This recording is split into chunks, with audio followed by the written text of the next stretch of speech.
Wanna shake up the status quo, rock the boat, break a few eggs? Well, you've come to the right place. ChaoticRadio.com.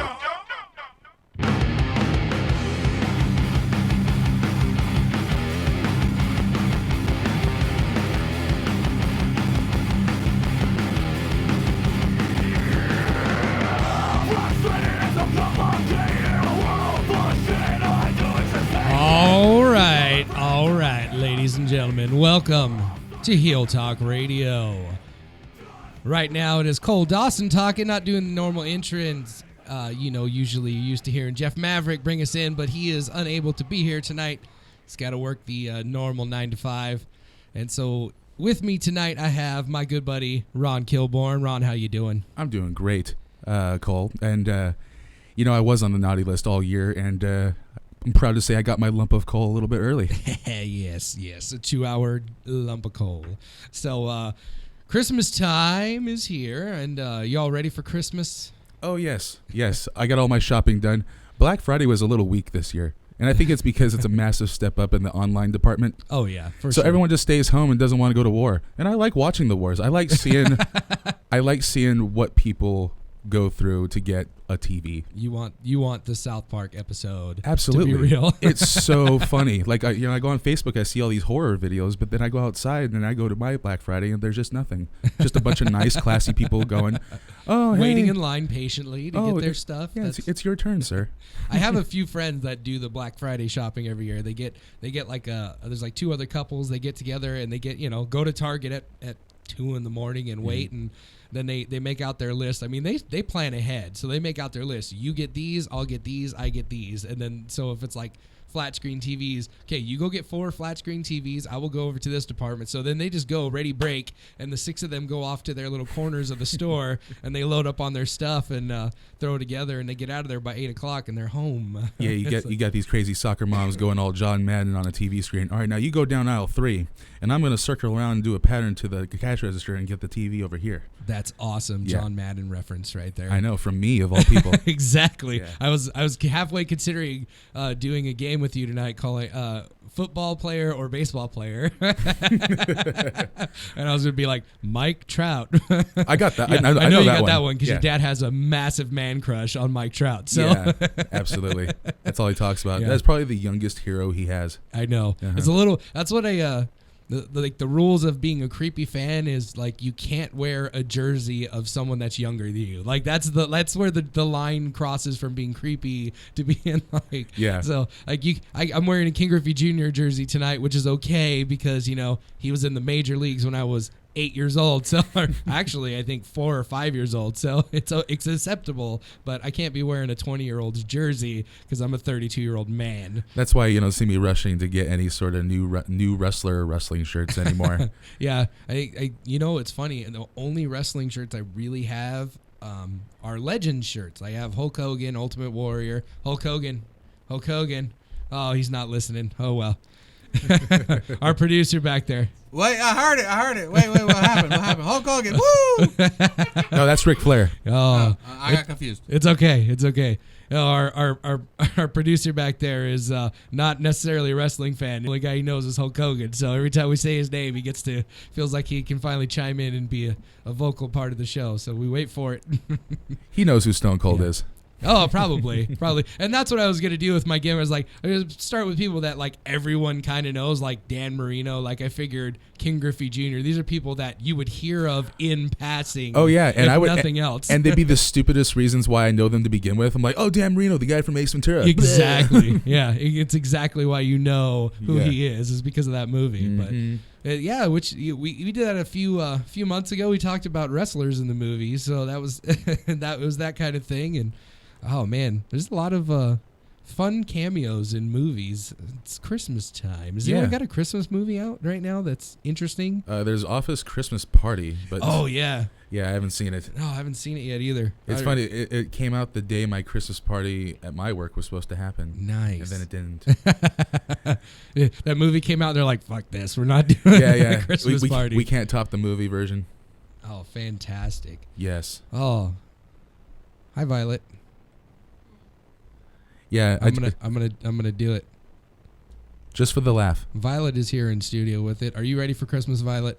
Absolutely. I've been really excited for Christmas my whole entire life. Your entire life. That's not what you told Santa. Now, what did you But- tell Santa Claus when you sat there and talked been to him? You've Well, been to like actually, 9 of like- them. My favorite holiday, Yeah, what did you tell Santa Claus your favorite holiday was? Halloween, That's right. My daughter, no fucks given, Violet Dawson. of course. What And I always try to make a laugh. yes. So what do you think you're getting for Christmas?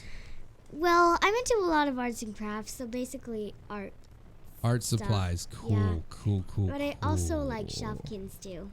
So ways to mess up Dad's walls. Fantastic. Nope. No way, Jose. All right. Thanks, Violet, for your contribution to the show tonight. Now you're going to be quiet, unlike your sister last week, and Okay. let the men talk, right? I'll stay quiet. Absolutely. That was Violet, my middle daughter. You know, Cole, you used to demolish your own house by having wrestling matches in the living room. Yes, we did. That was pre-backyard wrestling days. We, yeah. We used to roll the Indoor wrestling days. mattresses out. We used to drag them down the hallway from our rooms and lay them on the floor in our living room and push push the couches off to the side and have wrestling matches in our living room. That was we did that for few years, and then we rolled on into the backyard wrestling on a trampoline at first, and then I had a job when I was 18 making good money, and I had no bills, so I bought a professional wrestling ring and got some people to come train us. So, oh man, and our my wonderful co-host is already texting and correcting me and whatnot. Is he? Yes, it is. I'm sorry. It is our engineer backstage, not our producer. So I'll correct that so I don't get yelled at anymore. That's adorable. Did you get a chance to watch Roadblock? I tried. The network kept blocking me. I'd get 2 minutes of solid action, and then it would network error, and then it would kick me back to the beginning, and I'd have to fast forward. So I got through the tag team match, Okay. which was fantastic, and I thought the finish was really good. Yeah, it was interesting. Yeah, it was interesting. I thought it was kind of a cheap way to end a 400 and however many day tag title reign. But what did you think of that match? And then what did you think of the pay-per-view? You can do like Jeff always does and tell me what happened, and I can be like, stupid. That's dumb. It's actually, I was gonna say, I was like, well, I'm actually proud that that you weren't able to watch it as opposed to I tried to watch it, but it's WWE. No, it wasn't that. I was good. The first match was good, and then Sami Zayn was coming out for the second match, and it was like error, you don't get to watch, and I'm like, okay. Oh, bummer. I mean, I tried on 2 different occasions, to actually watch this. It wasn't a disappointment but I heard it was basically a glorified episode of Monday Night Raw. It was. I called it the Raw episode where all the matches got time. Nice. Yeah, I mean, yeah, it's the pay-per-view was 3 hours, and so is Raw, and Yeah. figure that one out. Yeah, it's it's Raw with uninterrupted is really. Yeah, going back to that whole 3 hour thing, what's the deal with the whole giving the cruiserweights their own show? I thought the cruiserweights going to Raw was going to be an excellent business plan, considering they need an hour of stuff to fill up other than just talking crap and doing segments. Yeah, but you know they're never going to put 3 hours of wrestling on their show. Oh, it's but going not to be 3 hours of wrestling. Just just don't do 2 hours of talking and segments. Oh, but that's what's going to always happen. That's the formula, and until someone proves that they can do better with something else, that's what it's going to be. And as long as the ratings kind of reflect that they'd rather watch John Cena talk than Antonio Cesaro wrestle, that's what they're going to do, you know? And so, I mean, it is what it is, but whatever pulls in that dough. But I think kind of the reason for the cruiserweights failing is that they tabbed the wrong person to be their first cruiserweight champion, and it set them up for failure. And after a month of just no ratings whatsoever on Raw, they said, "Oh, let's just put it back on the network because that's where it belongs." You can't kill the ratings. You kill the ratings, you're not going to have time on air. So That's true. But did they have a cruiserweight match on this pay-per-view? They did. It was Rich Swann versus T.J. Perkins versus Brian Kendrick. Oh, so they had the 3-way. Yeah, and that was delightful. I thought it was the second the match of the night. Other than I thought the tag match was just it was show fantastic. stealer. Yeah. I don't know how many would agree, but I thought so. I thought it had the most interesting ending, good build. I like the rub that they're giving Sheamus and Cesaro. Yeah. No, yeah, I thought it was really cool that they did a false tag. That was really awesome. That what for those that didn't get to watch it, Sheamus was down in the ring and he's crawling over to tag Cesaro, and Cesaro sticks his hand out, and when Sheamus goes to tag him, he pulls his hand back and doesn't tag in, but fakes out the other guy in the ring like he did tag in, and comes in and takes a bump off him so that Sheamus can come and steal the win. And I thought it was a great idea for a tag match to win a tag match, but to end a year-and-a-half title reign on that is kind of cheap. Like, I thought, especially since they've been getting a lot of traction out of this gimmick. I thought they would at least go. We're approaching Mania. It's the longest tag team title reign ever. Yeah. At least let them drop it there. Well, I don't know what they have in store, so it is what it is. But I mean, it's kind of like what they did with the Miz. They had Miz drop that IC title for Ziggler's final try at a push, and like if that failed, and then they just put it right back on Miz. Yeah, and I just like, how many chances are they gonna give that guy? I don't understand their booking. I just it just doesn't make sense. They must love him a lot. Who, Miz? Or No, Ziggler. No, Dolph the Miz. Ziggler? The Miz Yeah. has taken the ball and ran with it. He's finally. I don't know how he dug himself out of the hole he put himself in after his WrestleMania main event, because I never thought he was gonna come back, but now he's like interesting and he's on TV all the time, and I think the IC title should stay on him for a while. Well, it'd be nice. It seems at times like that's the way they're going, where it's going to be like they're leaning towards giving guys real title reigns and letting them wrestle and focusing on the product in the ring, and then like they shit all over it. Like it's like they're taking a step. Like, because Survivor Series was a fantastic pay-per-view. It was genuinely entertaining. It was one of the best pay-per-views I've seen in a long time. I liked the Goldberg-Brock match. Yeah. A lot. Great booking across the board. Well, here's my thing about Goldberg and Brock. I liked it. It was great. It was a shock. It was kind of a throwback to an old WCW pay-per-view, really, is Absolutely, what it was. yeah. But if that's the only time we're going to see Goldberg ever again, it's stupid and it sucks and I hate it. And it's not, right? I hope not. It's already been booked. Like the first two entrants of the Royal Rumble are Brock Lesnar and Goldberg. Oh, that's cute. Yeah. Well, so they already dropped the ball on Royal Rumble, because if I was booking Royal Rumble, my first entrance would be Shinsuke Nakamura. He would win the entire thing, and then he would wrestle Brock Lesnar at WrestleMania, but that's me. So. I literally had this exact conversation with somebody at a show. I was like, if I was going to fantasy book Shinsuke Nakamura's debut, because I'm kind of worried about about him coming up, only because I know how much I love him and how great he is. And how much every fan who sees him loves him, and how it's Vince. Exactly. It's Vince that I'm worried about, and it's like the children will love him. It's just Vince that I'm worried about. So I'm like thinking like the only way that they can just get everyone behind him instantly is by he has the first entrance. He's number one in the Royal Rumble, just so we can have that entrance. Yes, exactly. And then he lasts the whole time, and maybe he wins or he doesn't win. But I think just entrant number one lasts the whole time. He's solidified. Depending on who he's last two with, he can feud with it up until whenever, and then have a match at WrestleMania, but maybe not the championship match, because I don't want him to be cursed by the immediate push. Because I love him so much. I don't think the curse of the immediate push happens when you give it to guys like Roman Reigns and John Cena and Jeff Hardy, who aren't main eventers or aren't main event ready at the time they get the push to the moon. Shinsuke Nakamura is the best professional wrestler on the planet, period. I agree. It's really not close. There's really not a close second. And it's more than just his in-ring. Like, everything he does from the time his music hits until the match, until he leaves the ring and the screen goes dark, is the most entertaining thing on the show on TV, period. At least as pertains to wrestling. Knock it off. All right, so if it's me, I have no concerns about pushing him to the moon yesterday. Yeah. So if 2 for years me, ago. yeah, well, exactly. For me, letting him win the Rumble and winning the title at Mania, like, to me, that's the biggest splash you can make. Wow, this guy that we're seeing for the first time ever won the Royal Rumble. That would be something that would actually be out of the box and, would actually be genuinely surprising. Like, people are going to shit themselves when he comes out in the Rumble. Period. But if he actually won it, how over would that be with not only the internet wrestling community, but just the regular fans going, holy shit, who is this guy? I need to see him.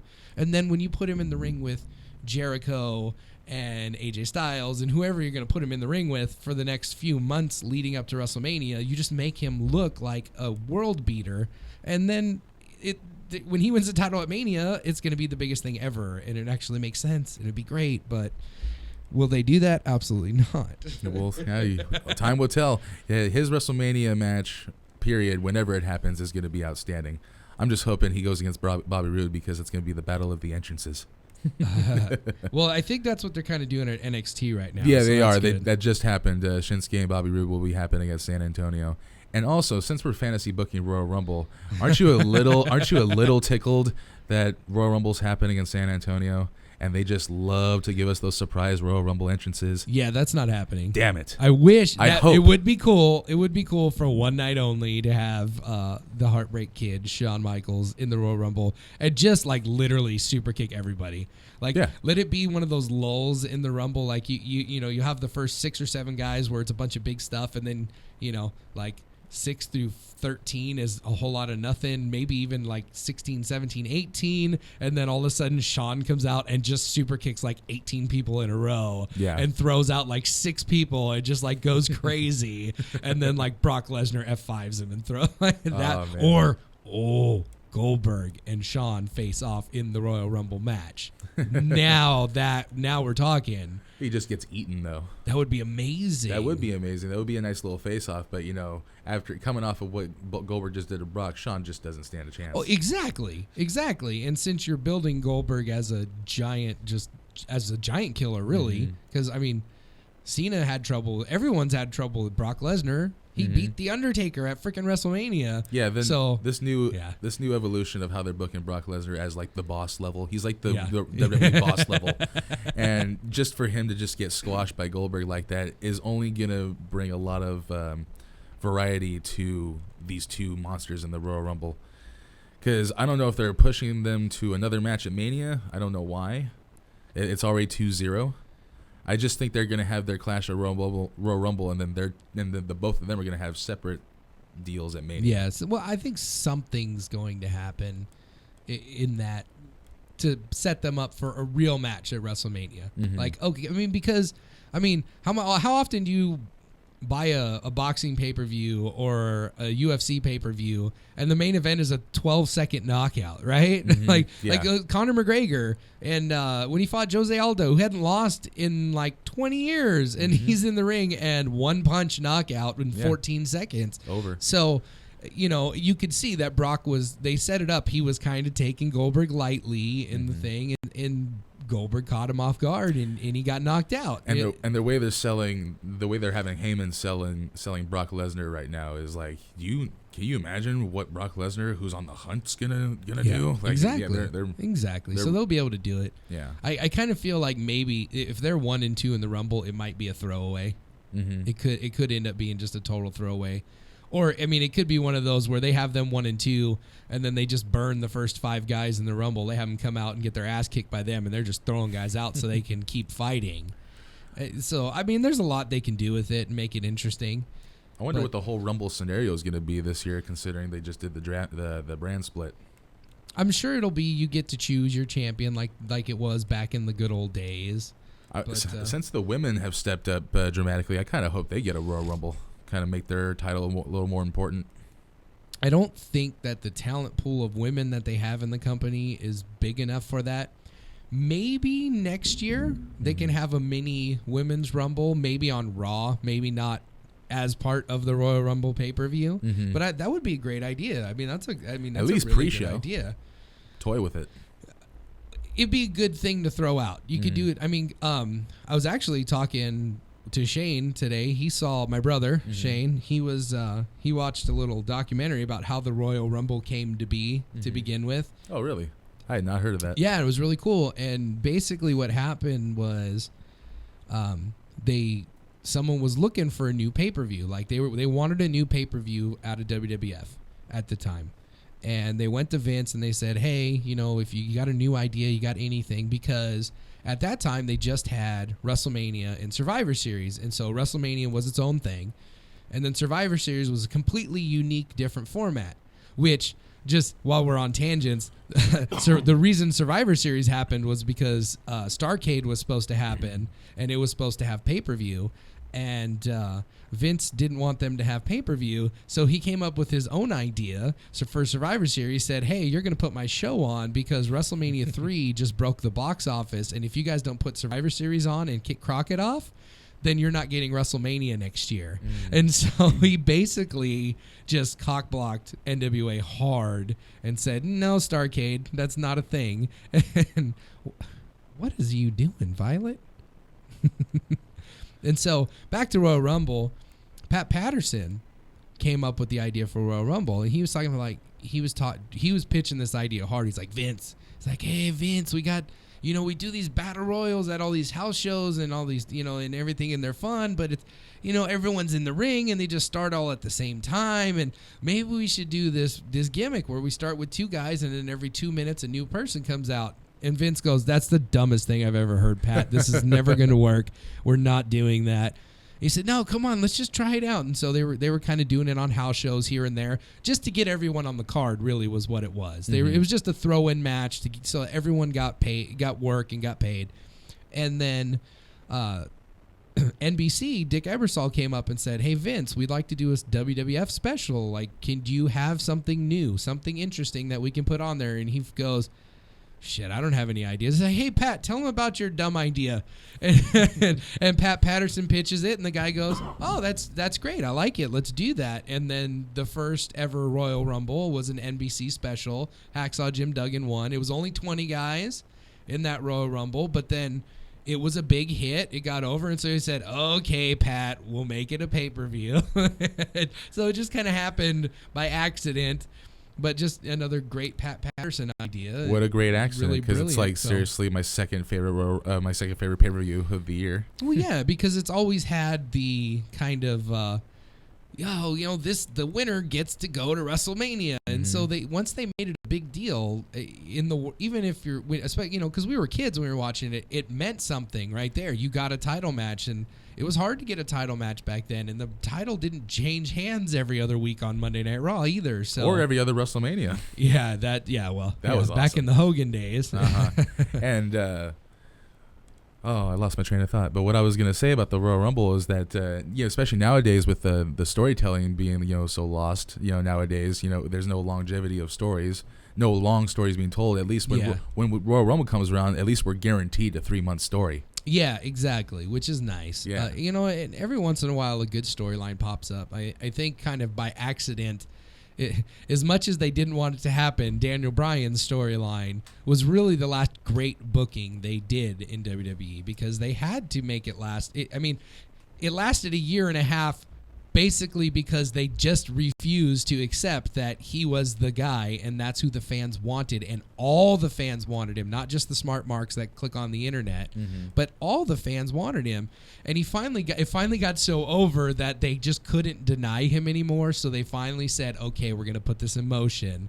And then that's when they had the Triple H and Steph became the big bad guys again, and they were trying to keep him down, and he had months of winning the title but not winning the title because they kept cock blocking it. But that was a great story told, and it lasted months and months. And it's funny because the real version of the story lasted the day he walked in. Yeah, and exactly. Then they just told a short version, an 8-month version of it when the storyline happened. I mean, the real story started 10 years before they signed him, because he was the best wrestler on the planet for years and years at Ring of Honor and PWG and Japan, and everyone knew he was the best guy, and they just refused to sign him or not sign him, and they finally did, and then they were like, okay, we'll put him on Tough Enough and just appease the fans, and he was the best thing on Tough Enough, and he still the first NXT, yeah. Oh yeah, NXT, that's right. Back when it was a game show.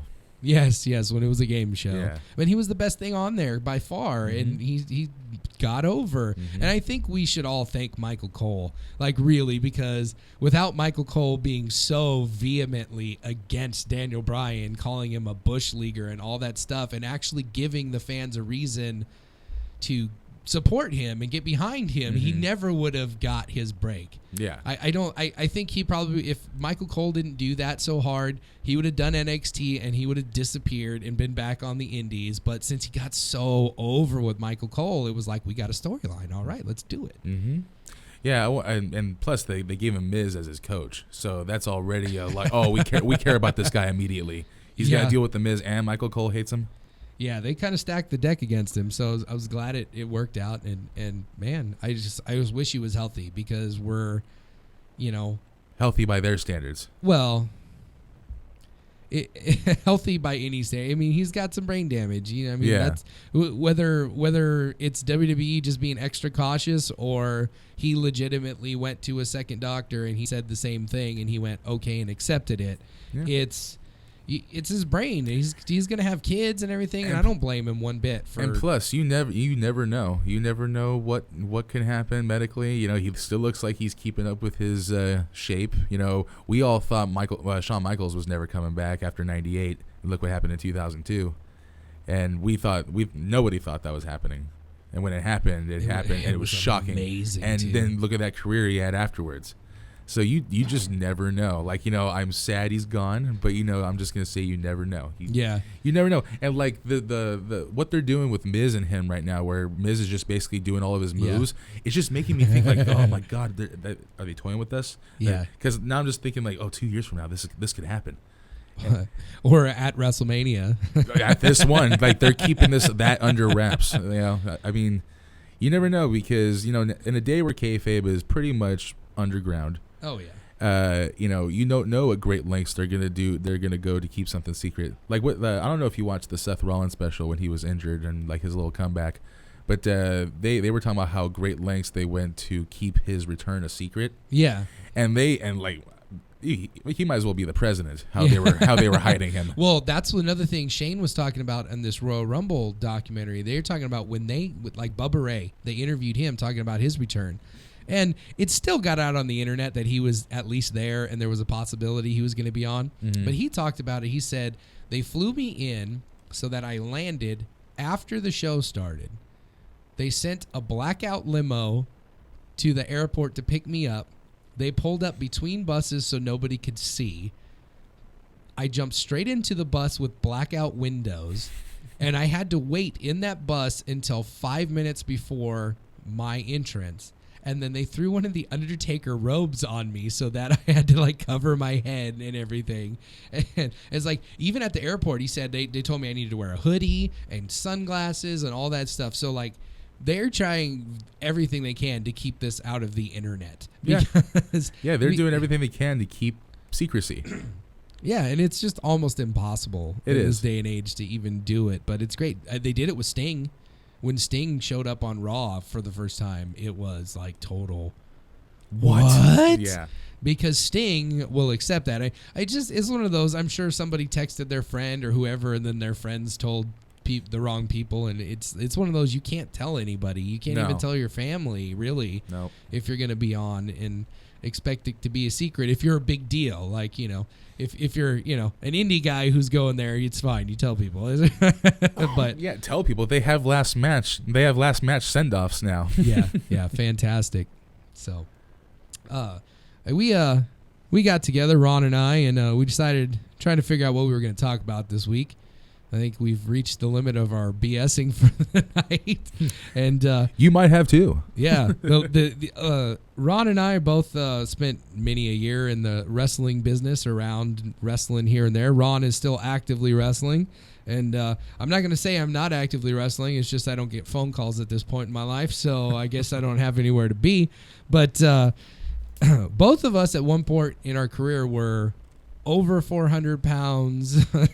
Over 500 yeah, pounds. over 500 pounds and still actively wrestling. So we figured tonight we would discuss the topic of super heavyweights. And so we didn't just stop at fat guys. We also decided that anyone over 6'9" enters the category of super heavyweights. Guys over 350 pounds, 400 pounds, monsters that got the big monster push. Basically all the guys that wrestled Hulk Hogan back in the 80s that they just kept cycling through. And we're pretty excited about it because I got to tell you, one of my all-time favorite super heavyweights is the person sitting across from me right now, Ronald. He's was really fantastic in his time. If you guys haven't had a chance to see Ron wrestle, you should get out there. So I don't know how much longer he's going to be at it since he's becoming a family man now and all that. But I mean, for his size, the way he moved, it's like some of these great guys are going to be talking tonight. It wasn't just like, hey, I'm fat and you can't do anything. No, you worked really hard, and I was glad to be his tag team partner on several occasions throughout our careers. First under a hood as bad guys, and then as over-the-top good guys later on in life. But I also wanted while we're on the subject of being massively overweight, I would like to just shout out to Ron because he was actually my inspiration for doing something about my weight and losing some weight, and I lost about 120 pounds at one point, and maybe put on a few back. But go ahead and talk about just a little bit about your weight loss, because I think it is good to talk about. It's good for people to hear. It might inspire somebody. And if you guys do want to reach out, hit us up on Facebook, Ron Garippo, Cole Dawson. Find us, and we're more than happy to talk about our weight loss struggles with you and help you out. So, Ron, go ahead and tell us a little bit about your journey. Well, first, let me just say that you're adorable for everything you said, and here's that $100 I owed you for saying all of it.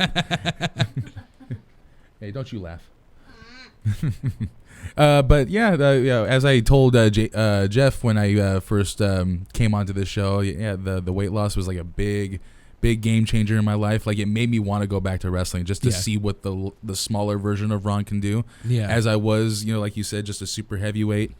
And I did super heavyweight things, but now when I came back, I was a smaller package, still a fat guy, definitely, but I can do more. I can do things that make sense. So that was kind of cool. But even though I was still bigger, I would do things that wouldn't make sense, but I would do it just because I could. Well, I think the best thing is that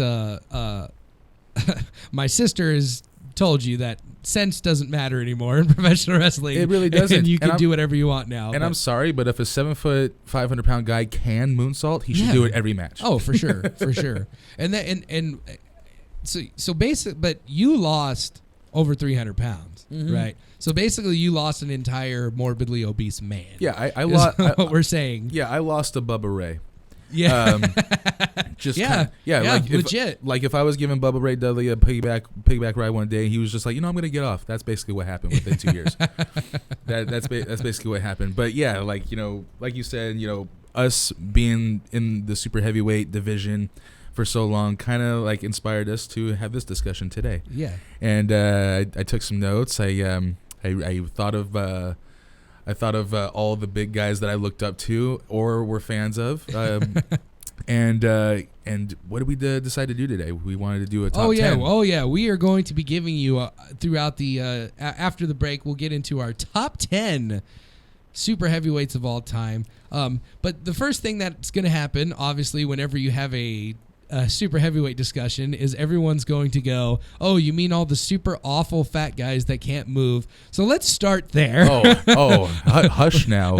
Let's start with the really, really terrible guys and get them out of the way so that we can get into some of the guys who were magical at a much bigger weight. And I think right off the bat, my first guy who is just the worst I've ever seen is Nathan Jones. Oh yeah. That is just I bet you he walks into a room and everyone just saw money, but like nobody but nobody thought of like how to use that money. Yeah, maybe we should teach him how to wrestle first. Yeah. Yeah, I mean, he looks delightful. Yeah, he looks like $1 million, and you're just sitting there thinking like, I could book the crap out of this guy, and then he like trips on his way getting into the ring, and you're like, oh man. Yeah. And then he gets in the ring and it gets worse somehow. Yeah, you're bad when you get when they cold feet not book you at WrestleMania. Yeah, when they won't even send you to the ring with the Undertaker. No. You're pretty god awful. Yeah, who can carry a match with your daughter. Yeah. And just Yeah, I don't know how bad you could possibly be to not get that, to not be in the tag match with the Undertaker. Now, now he was just a big clumsy dude. On the other side of that, there's a couple guys like Uncle Elmer, who was just a 600-pound dude in overalls. He was with Hillbilly Jim, who's another big giant guy who stunk really bad. Mm-hmm. It's like who comes to mind when I say like just god awful super heavyweight? Oh man, god awful super heavyweight. Man, it's almost a little unfair just because he's so awesome looking, but Great Khali. Yeah, he's on my list. Yeah, okay, yeah, he's on your list of top 10. Oh no, I did a worst list as well. Okay, because I knew that we have to talk about this. Like we can't just pretend like all heavyweight wrestlers were great. Like a lot of them were big, clumsy, dumb, awful, terrible people. Oh yeah, and Great Khali is one of them. I tried to at least get my top 10 to have they at least had to have work rate. Yeah. You had to be able to have a good match at some point in your career. You can't be just large. So if we're gonna go just large and useless, Giant Gonzalez. Yep, he's on my list as well. Like you had like he was just an outfit to me. Yeah. He was a cool looking outfit as a kid. Yeah. And this was kind of like they had gone from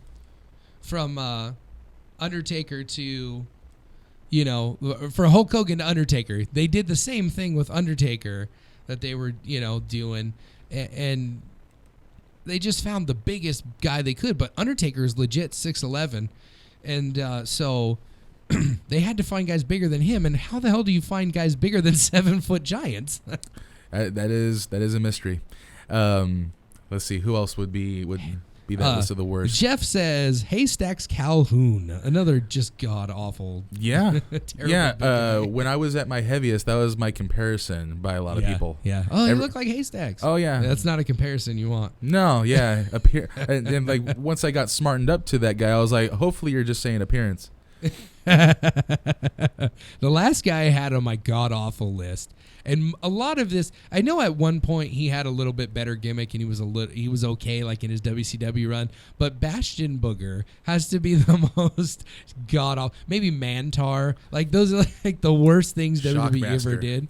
Yeah, Shockmaster, but Shockmaster did have a successful career before Shockmaster, so I'm not gonna hate on Tugboat too much. So Tugboat had a nice career, but yeah, Shockmaster Tugboat, didn't. Yeah, Shockmaster not so much. Oh man, but yeah, I mean heavyweight wrestling, especially the super heavyweights, it's one of the things I really do like about professional wrestling is that you get such a wide variety of entertainers. Mm-hmm. Like it's not just athletic, good-looking guys out there. Like you get the Bam Bam Bigelows and Vaders and these big giant dudes that nobody should be able to beat, but you beat them with athleticism and speed and quickness and brains and all that kind of stuff. And it's my favorite thing about wrestling is there's so many stories to be told in a match. I mean, like Rey Mysterio when he was in WCW was all of 150 pounds. Like he was really small in WCW, and he went over. I think he beat Kevin Nash in a match. Did he not? Oh yeah, I'm pretty sure. And at least win against him. and so when you go from 5'2", 150 pounds to beating a 7-foot giant like Kevin Nash, who's built like a brick shithouse, like there's some interesting storytelling there. And so what were some of the challenges that you found when you were that size back when you were wrestling? Trying to wrestle skinny guys. See, this is an argument that I get into with a lot of guys who are like, you know, strictly like luchadors, flippy guys, like cruiserweights. Like they think that type of wrestling is boring. And I was like, well, in a lot of ways, it takes a little more talent to do what they do than what you do because they're confined in their body to not be able to do all the crazy flips you do. But they have to make it believable. They have to stand there and act around all your shenanigans. They have to stand there and lay their stuff, and they have to make everything look real. You, like the cruiserweights, all those guys, their flips, their acrobatics is impressive. I'm in awe by it. Oh, yeah. But, you know, they can just do that, and, you know, and there's risk involved, but, you know, they don't make the audience care with that. Yeah. They just make them go, ooh, ah. Not all the time. Yeah, that's just, ooh, ah, and that's the 2 seconds the move lasts. Yeah, it's like watching a fireworks show. Yeah, exactly. Fireworks shows are great. You get the grand finale, it's cool. But when it's all over, it's like, fireworks. I've seen fireworks. You know, we're good. You don't talk about it. So.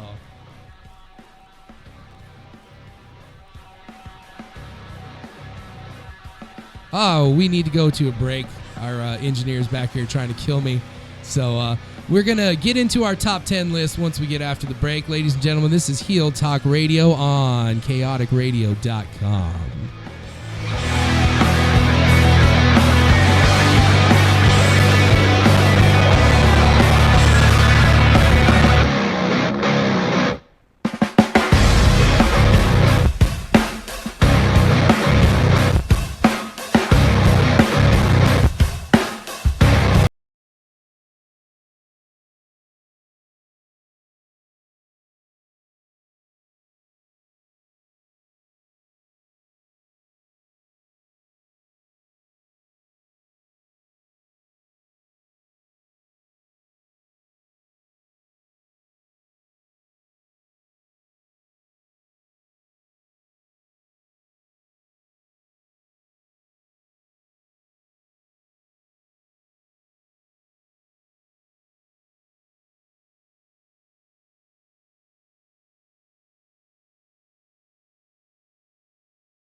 When the normal BS just won't do. chaoticradio.com.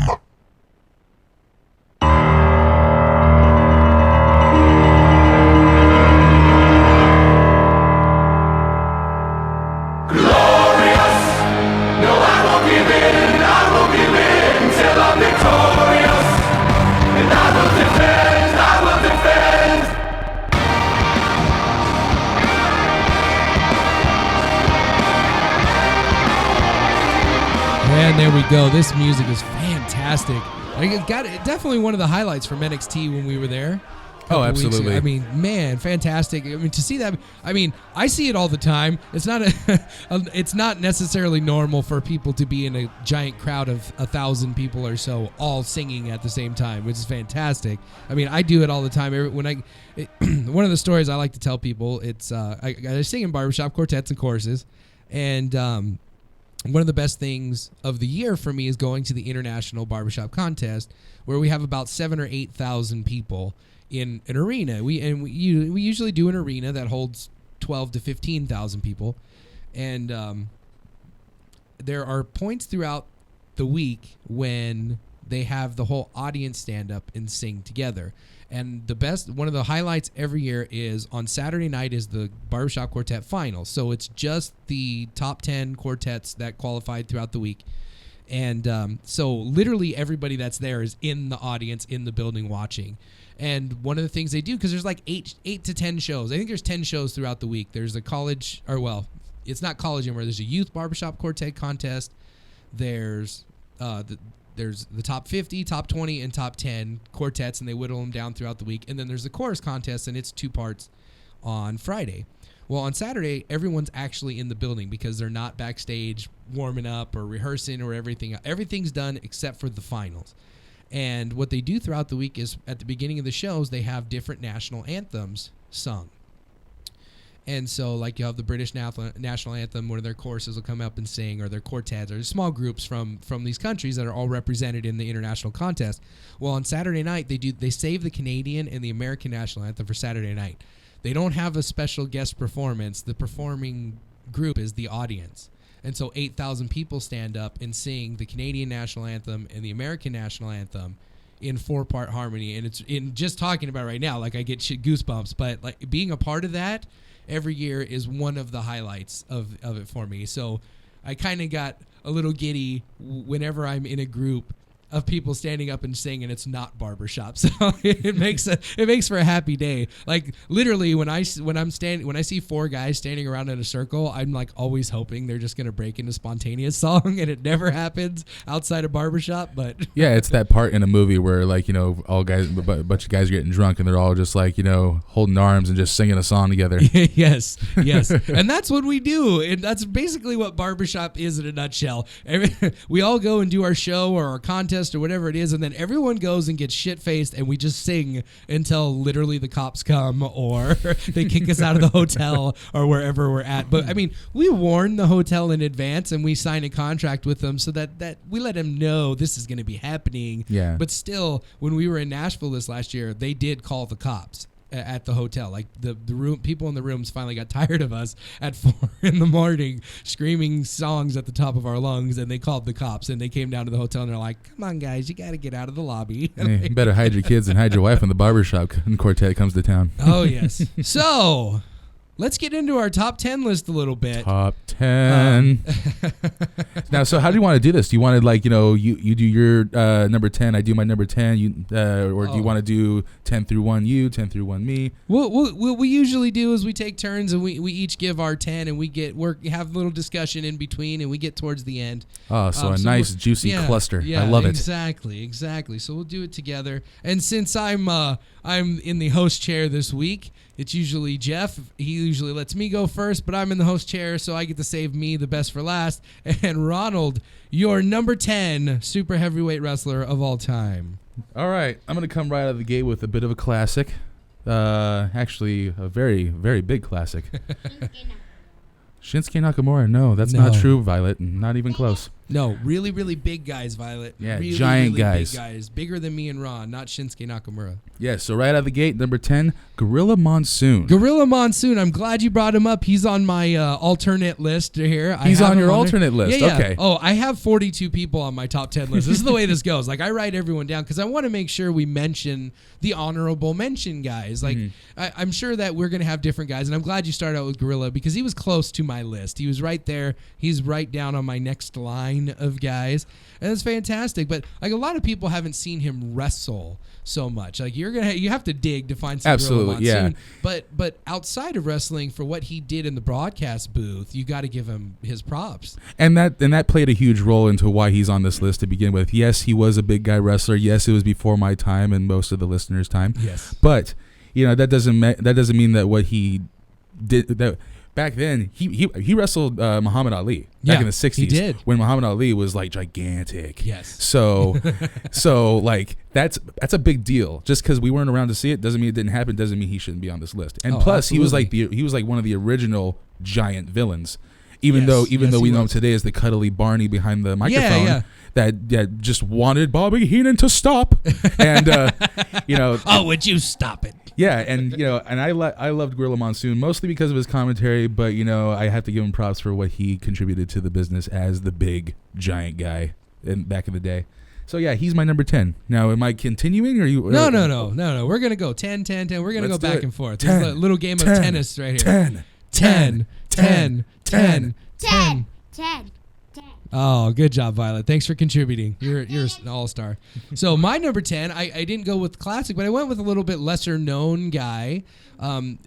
But he was a big, huge hit in the territory days, and he was the guy that made the rounds. He just basically went territory to territory. They gave him his little push because he was a monster everywhere he went, and he drew houses. And they just sent him over there, and they made him a big monster, let him bloody guys up all the time. I went with Abdullah the Butcher as my number 10 because he was kind of one of the American pioneers for hardcore wrestling and what we know today as hardcore wrestling. But back in the in the 60s and 70s and 80s and 90s and 2000s when he was doing this, he was just a crazy wild man. And when he first started, it's funny, he looked like Under Pressure when he first started. I don't know if you've seen an old picture, but from the 70s on, he was a 350, 500 or 400 pound guy. And he still moved well, but I wouldn't exactly call him a ring tactician.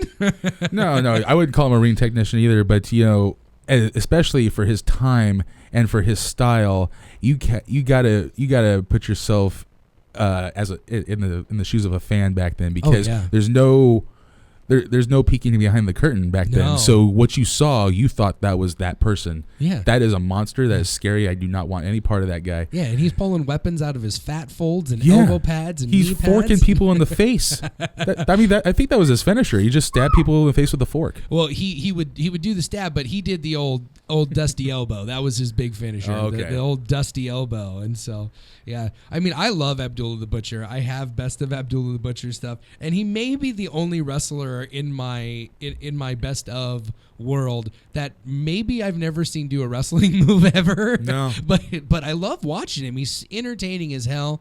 I will take it. I take it back. I saw him have an awesome wrestling match one time with Manny Fernandez of all people. He's taking monkey flip bumps. I mean, he bumped his butt off for Manny Fernandez, and it was a work rate match. And I was really impressed. Like that was the match that took me from like, oh, okay, he does hardcore to like, oh no, Abby's like something special. He's really good. He's not just a character. Like he could go if he needed to, but he doesn't need to, and so he didn't always go. No, So yeah, that's the beauty part of a guy like Abby. He's just so awesome looking. He doesn't have to do much, but then he still gave us a lot. oh yeah, I think we're off to a fantastic start right here. Yeah, I love these two So- complete opposites of the spectrum, So right, which is really Yes, true. So you're number 9. good. Number 9, I'm gonna go with Yokozuna. Nice. Yokozuna. Very nice. Yokozuna had a very dominant first couple years in He WWE, and even after his fall off the pedestal, Yeah. he was still one of those guys that even though you were already made a star, if you beat him, it still elevated you. Oh, yeah. Bret Hart and Hulk Hogan were already Bret Hart and Hulk Hogan, but Oh, yeah. but when they both beat Yokozuna, they were something even bigger. Oh than yeah, it than took what him they to are. another level. Yeah, Yokozuna just has that look and just for him being that size and the how he can move. Oh yeah. Like, because there's guys where you can see the percentage, they have muscle fat, but you can tell that dude was like mostly fat, but still like getting his ass off. Yeah, that off the leg ground. drop was insane. Yeah, and like I'm told it's like the lightest Oh, yeah. like because I got guys that are watching it like it's the lightest leg drop in the world. It's all cushion. Like, Oh, yeah. unless he just sure. goes a centimeter Yeah, off. Sure. Yeah, Exactly. so yeah, Yokozuna played a big role in the heavyweights, and he got a couple WrestleMania main events out of him. Well, yeah, WrestleMania main events, and then he had a good tag team run with Owen Hart that I think is a little bit underrated. It doesn't get the respect that it's due. They were a really good tag team. Yeah, they got over. Perfect heel tag team too, because you got Owen who can bump and feed for everybody, but then because this is back towards the late 80s, 90s, they still were doing the style where the baby faces would take the first 5 minutes of a tag match, and they'd out wrestle guys. So you have Owen, who's a bit of a comedic wrestler as well as being a fantastic in-ring guy, bumping his ass off for these guys, and then he'd tag in Yoko, and fun's over, guys. Okay, we're gonna kick your ass for the next 15 minutes now. And then, you know, when Yoko did get beat in the tag team, you have him there. This guy weighs 600 pounds legitimately. It's a huge deal to just knock him off his feet, but to pin him, the dominant run he had, I mean, they fed him Hacksaw and Randy Savage and guys like that, and he had a really good run. I'm glad you have. We're gonna have some overrun. He might be appearing on my list, maybe a little higher than you had him, but this is the first guy we're gonna have some overlap on. But that's fine. My number 9, I went with another kind of territory guy. Back in the day, this guy for me he's on my list because for me he was kind of the predecessor to Chris Benoit style. Like, he was in that but he was a giant heavyweight, and he had that intense, crazy Dynamite Kid, you know, Shinsuke Nakamura style. Bruiser Brody, dude could work. Yeah. He was fantastic, and it led off to an offshoot gimmick. You know, in WWE they had the Berserker, but I mean, just dude was entertaining as hell and was a good worker when he wanted to be. He wanted to be. There was a lot of. I mean, there's a reason he ended up having an untimely accidental bleeding out. Nobody stabbed him apparently in a shower in Puerto Rico, but. I mean, when he wanted to be there, he was as good as anybody, and he had some great matches with Flair, and I mean, just fantastic, and over everywhere he went, all over the world. Just, I don't know. Have you seen much Bruiser Brody? Not a lot, not too much actually, but definitely a scary looking man. Yes, yeah, scary, and that's it. I mean, this is a dude that looks like $1 million, but usually it doesn't always work out when the guy looks like $1 million. He actually can back it up, and he can go. And Bruiser Brody was one of the first really super heavyweight guys that actually had something in the tank to go along with his giant physique. And so that'll bring us to our number 8 selections. Your number 8? My number 8 is Mr. Glenn Jacobs, Mr. Isaac Yankem, better known as Kane, or Fake Diesel. Fake Diesel. This guy, you know, aside from just the longevity this dude's career has had, and also I just gotta say, anybody who can be in the Attitude Era as the masked demon from hell and still reinvent yourself to be, you know, over and like cared about today, because I think his charisma is underrated, especially when he's doing corporate Kane. Oh yeah. When he goes off on a tangent on like talking corporate then goes into the demon voice, I just think like he's really talented. And also his in-ring work. Oh yeah. And he had like one of my favorite stories ever told, like with his debut against his brother, and then they built that feud all the way to Mania. Great storyline. Yeah, they didn't touch all the way until Mania, and I thought that was just wonderful. And and like his ring work. Did he progressed. have more than 1 or 2 appearances before Mania too? Like, it was all just shit canning people. There was no actual matches. Okay. There was just the lights would go out, his music would hit, he would just eat That's whoever. Right. That's right. I remember. And then finally the Undertaker would come back and say, "Fine, I gotta fight you. You know, that's the only way to stop you." Yes. And yeah, it was so Batman-y back then with them. It just felt like a Batman story. Yeah, he's another guy that's on my extended list. He's on your extended list? He's on my extended list. I didn't leave anybody out. Yeah, see, like his reinvention skills, I've always been a fan of. Oh, for sure. Like, I mean, for me, the best part about not just his reinvention, but like he had several really bad gimmicks before he finally got something that made it work. But he made Isaac Yankem work. Yeah. It was enough and that was it. They brought him in to feed him to Bret Hart was all they were doing. Pretty really. much, yeah. But, I mean, he made it work, and then he tried to make Fake Diesel work, and that was just bad judgment on Vince's part. Oh, but, yeah. I mean, Kane has been great. One of the things that people don't really know is that, like, Glenn Jacobs outside of the ring is actually, like, a brilliant human being. He's like a genius, legitimately. And so it doesn't surprise me that he'd be able to flip a light switch and do whatever he needs to do. But the thing that's most impressive to me about his career, and I've heard a lot of guys say this, and a lot of guys will back this up, Kane doesn't hurt anybody ever. No. He never hurts guys, and usually a big 7-foot monster is clumsy, and they're always hurting guys. And to be in the wrestling business for 20 plus years, never injure anybody, and I mean, not even like guys breaking their fingers and shit, like small stuff. It's a testament to how good you are at your craft. Yeah, that's why he was cursed. Well, not cursed, just trusted with always the first title shot. Whenever the babyface had won the title, he was always the first title shot. You go back to 2000 to 2009. Any babyface who won the title faces Kane first. Yeah, that's pretty much it. Daniel Bryan even. Yep. And look what happened. Oh, and he hurt somebody in the story. Oh, that's tough. So That's who's your tough. number 8? My number 8 is now this one's a little bit off the beaten path. I don't know how much you've seen of his work, but I had to pick him mostly because of his significance in the sport. Back in the 70s, there was one wrestling promotion in Japan, and it was All Japan Pro Wrestling. And this guy was the kind of the owner, booker.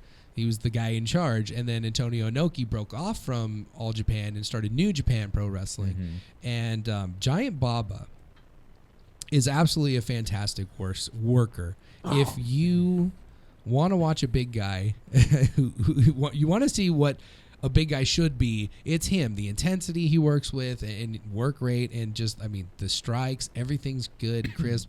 And he had one of the biggest wrestling promotions in the world for years and years and years and years and years.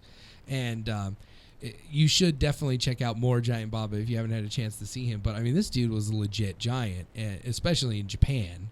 He was huge, and he was one of the few guys in the 70s and 80s that could have a legitimate looking match with Andre the Giant, and they didn't know who was going to win. They didn't know who the favorite was, and so when Andre went to Japan, it was like, oh, it was this big deal. And he had a great tag team with Jumbo Tsuruta, and just fantastic worker. And I hope I hope people will go and Google him or YouTube that shit. Watch some Giant Baba. Let me know what you think, and then See, like I definitely will, because I came on here to talk about the big guys I like and to learn about some big guys too. So I'm definitely gonna go and watch some more Bruiser Brody, and now some Giant Baba. So now you'll notice in my list I've stuck with just WWE guys for the most part. And I knew you were gonna bring on the territory and Japan, which is great because it expands my horizons too. So that being said, my number 7. Yes, we're at number 7 is Rikishi. Very good. Very good. It is Rikishi, and I'll tell you why. Because he, right from the Head Shrinkers, starting with the Head Shrinkers. Yeah, fantastic tag team. That tag team was legit, and then he kind of fell off the beaten path with a couple of failed gimmicks, and then the Rikishi gimmick happened. And when that first happened, I was like, oh, this is 2 weeks, tops. Yeah. But the dude got an ass gimmick over. Like his gimmick was just the fat guy that fights with his ass. Yep. And he somehow put good work rate into that gimmick and got it over, almost to the point where he got a few main event matches out of it too. He had a feud with Stone Cold. He had a feud with The Rock. Oh yeah. He was in the 6-man Hell in the Cell match, and the man. This is a very under wraps match. Like, everyone forgets this match, but he had a cage match with Val Venus. Yeah. And he did a superfly splash from the top of the cage at Rikishi weight, because Rikishi weight and Fatu, pounds, it was a massive difference between his Fatu days and his Rikishi days. So I wanted to put him right like the towards the bottom, maybe towards the middle, because I think like his athleticism and the ability to get the gimmick that he had over was just fantastic, I thought. Yeah, I love Rikishi. And I've told the story a few times on the air. Rikishi is near and dear to my heart because my sister was a recipient of a stink face at one point in her wrestling career. That's funny because like back then that was like, your sister's done many of things since. Yeah. But like I remember back then that was like the first big thing that she did. Like that was like the first thing that even she put on Facebook. Like, hey, look what I did. Now she doesn't do that anymore. But that was actually back in the day where she would post something and go, hey, look what I got to do. Yeah, it's pretty cool. But that'll bring us to my number 7, and we've already talked about him. It's our first overlap of the night. I've got Yokozuna at my number 7 spot because again, I mean that's right in my wheelhouse of when I started watching wrestling.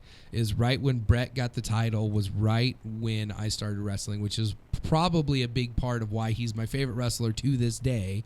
And I mean, another big part is that he's really legitimately the best wrestler of all time. And so, like, I can put his 80s matches on and still they hold up to this day as the best matches I've ever seen in my life. I don't watch, it's not like I go back and watch The Ultimate Warrior and go, oh God, why did I like this? Or Well, let me stop you there because you, and let's not go too far into this because I think we will. But earlier you said Shinsuke was the greatest of all time. Now you're saying Bret I said Hart. he's the best wrestler in the world right now. Right now, but Yeah. but Bret Hart's the best of all time. Yes.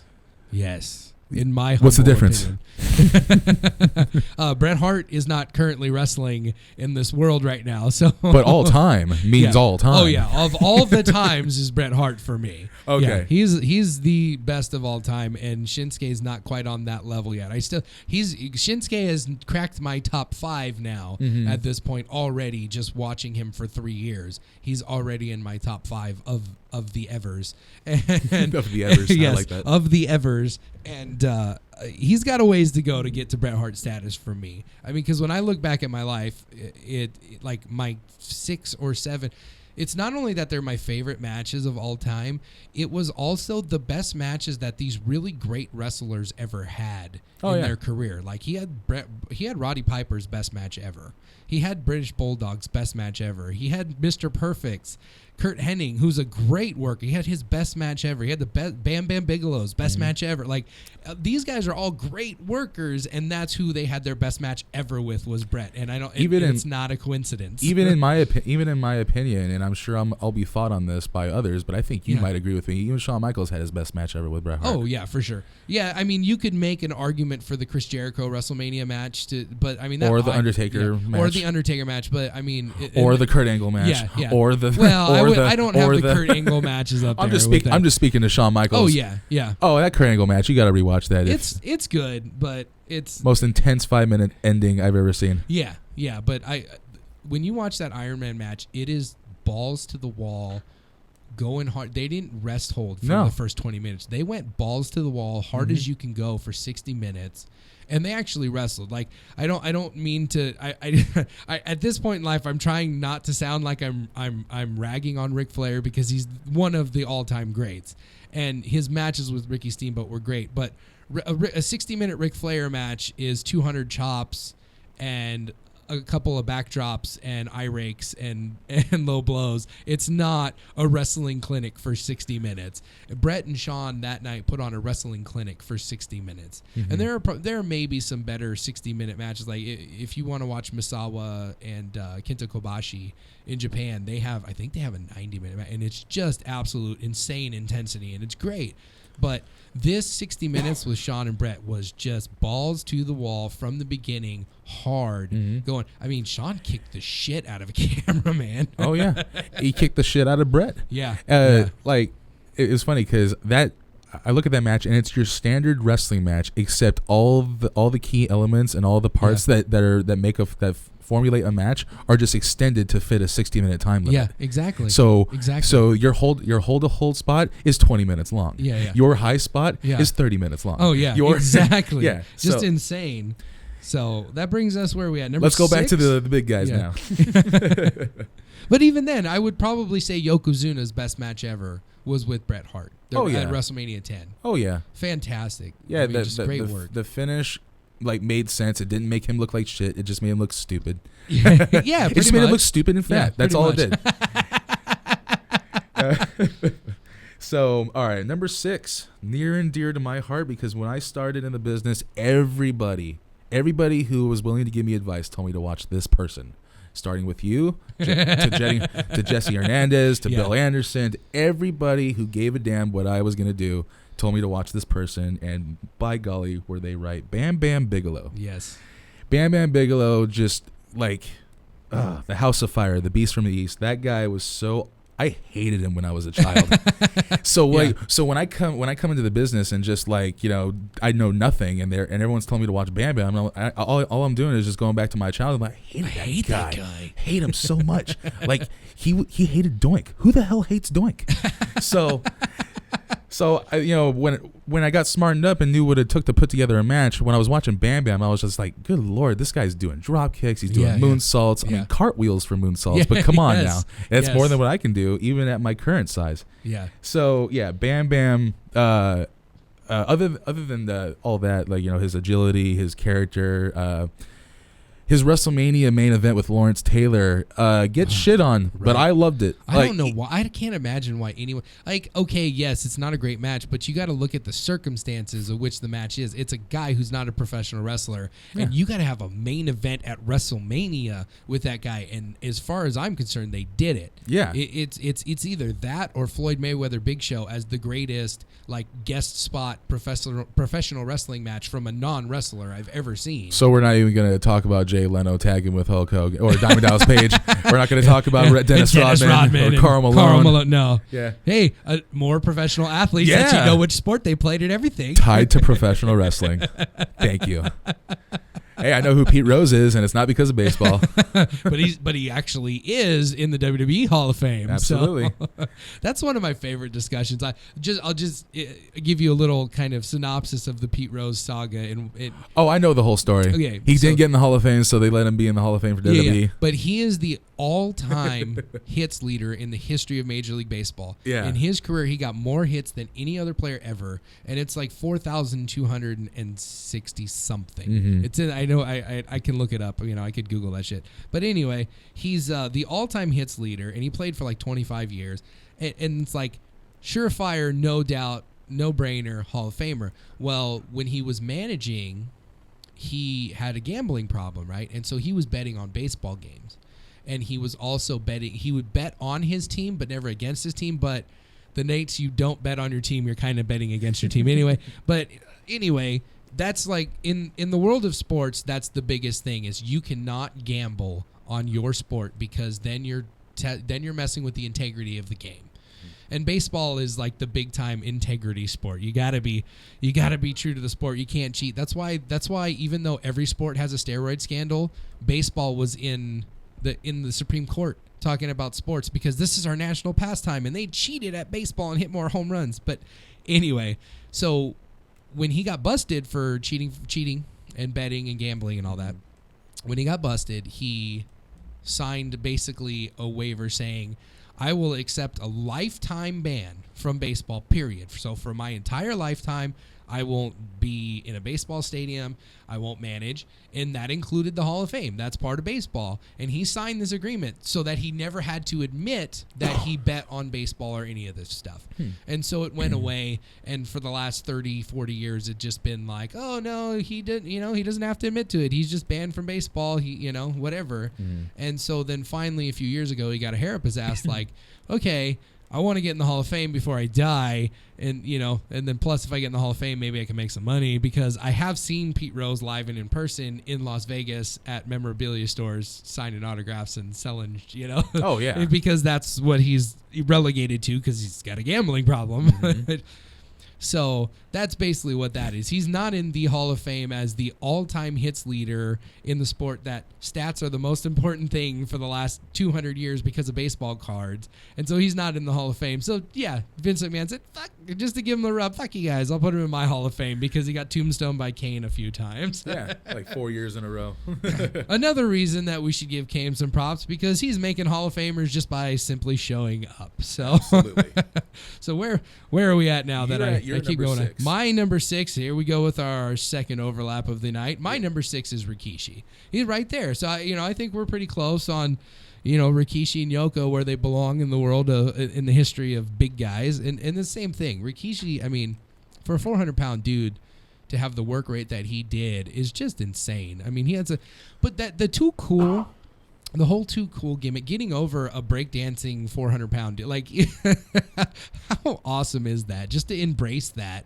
Because, like, you think seriously when they handed him a thong and said you're going to go out there and rub your cellulite ass in people's face and dance, that he was excited about it? Not at all. But he made it work, and that's why he's on my list. Yeah, but he made it work and Over. and way over. I mean, Yeah. I genuinely think if he didn't start having injuries towards that run, like when he had the cage match in the 6-way where he took the big bump off the cage into the, like stupid shit that you should never do, that you don't have to do if you weigh 400 pounds, but he did it. Yeah. And I mean, that to me is more impressive than anything, but I wish he would have had a big main event run with Austin, because they would have been fantastic matches, because the dude could really wrestle a He really great could. match. He really could. Yeah, I It was a is big what fan. it, you know. Big it fan is of what it Rikishi. is. Nice dude, too. Put me over. Yeah, he was really nice guy. Oh, you worked with? You No, got to- no, but he liked my work. Oh yeah, he liked you. Okay, cool. Yeah. I was gonna say, oh, wait, I missed that one. I know No, you wrestled no, with no. Christopher Daniels, who's another one of my heroes in the world. But Yeah, that was fun. at this point, I'd like to talk about maybe some of the big guys that aren't going to necessarily make the list tonight, because we're approaching our second break here. It'll be coming up in the next, about 5 or 6 minutes. There's a few guys I really liked that. All right, I got you. All right, sorry, we got some technical difficulties going on there. All right, but yeah, we got right off the bat, like guys like that were fun. Maybe didn't necessarily great, but they had good gimmicks.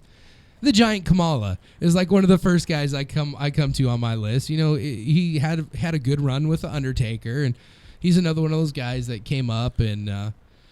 So if we're gonna if we're quickly going through our honorable mentions, Yes, honorable mentions. honorable mentions, or slash guys who Guys you don't think are gonna make this list, but you really like Okay. and just want to talk All about right, them. well then I'm gonna go with the natural disasters. They're on my honorable mentions. I'm not gonna say they were bad. I'm just gonna say that they just didn't go on my top 10 list, but guys who I felt should be looked at. Earthquake became Golga in the oddities, and I thought that was my favorite times of the Earthquake of that guy. Anyway, are we good? I don't know. Awesome. Sorry, he's trying to communicate to me. I have no idea what I'm doing out here. So Yay. yeah, so we're trying to figure some stuff out. We're gonna go ahead and take a break, guys. We got some stuff to figure out real quick, so we're gonna take a quick break. Then we'll get back to our top 10 list, get into all our honorable mentions, maybe talk about what it is that we look for in a big heavyweight wrestler, what's good for us, and also the phone lines are open 909-360-8330. Give us a call. Tell us who your favorite big men are. And we'll be back right after the break here on chaoticradio.com. Shut you down, we give them a blast. Keep it real dope, just using their ass. That's right.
Good Radio and Chaotic Radio.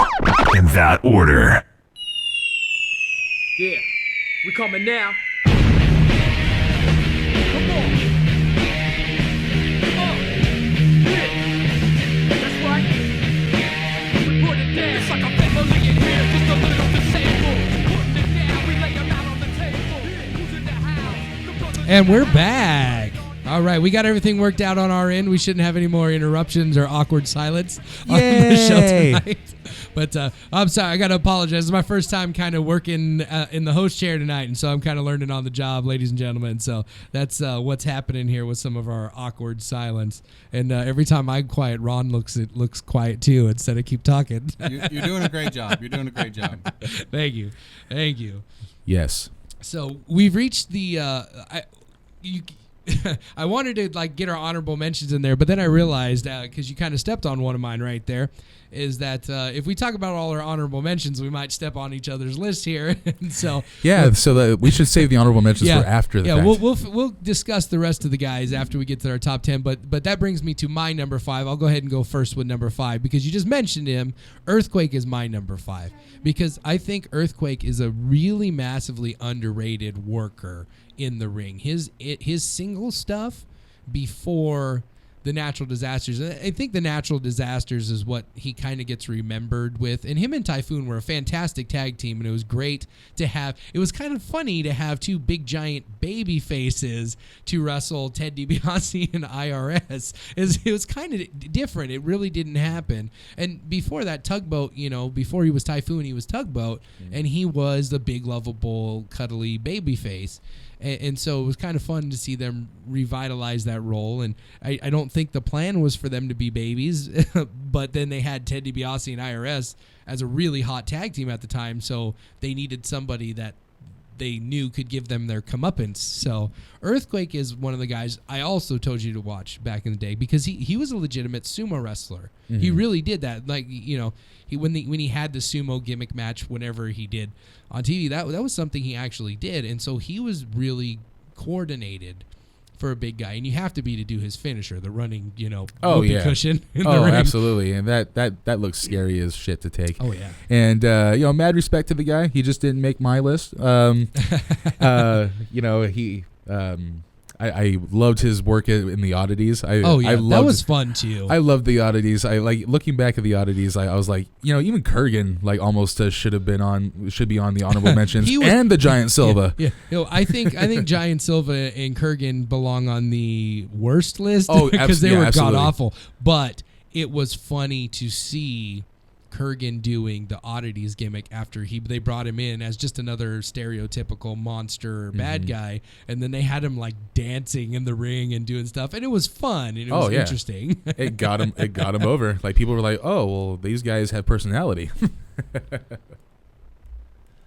So let's go ahead and get your number 5. All right, number 5. This is where I was really looking forward to this because I knew that this where the conversation was going to be interesting. My number 5 is Mr. Kevin Nash. Yes, this is where it does get interesting because he was in my list of 1 to 2, 3 guys that I wanted to sneak into my list, but I didn't feel right putting him in over Giant Baba or Bruiser Brody, and I wasn't knocking Abdullah the Butcher off the list. So.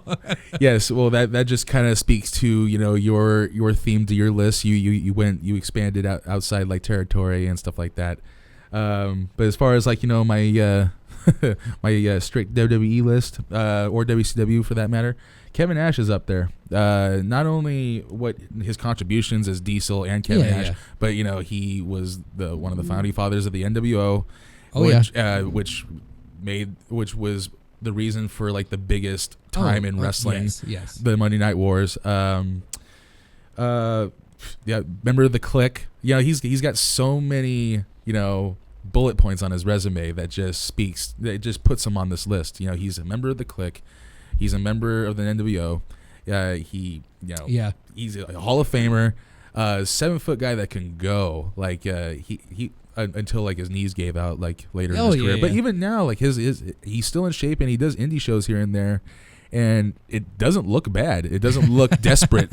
I still believe him when he goes out there, and big fan. Love his stuff in his movies. Yeah, I'm not. It's not that I'm not a fan, because I loved Diesel. Diesel's right in my wheelhouse in my childhood, and I was doing the power bomb and the whole gimmick, and so like I understand, and I love Diesel, and his stuff in WCW was okay. Like I've never really been a huge fan of his work. No, he's not a great work guy, and it was hard for me to put him on my list because I really went with the guys who I thought were the best workers for this list, and you can absolutely, if you're going based on most impact on the business, Kevin Nash absolutely deserves to be in the list, and plus, probably top 5, and probably way higher than my personal number 1. But we'll get there. Yeah, you never know. But that's the beauty of wrestling. Like movies and music, it's all opinionated, and all there is just passionate opinions.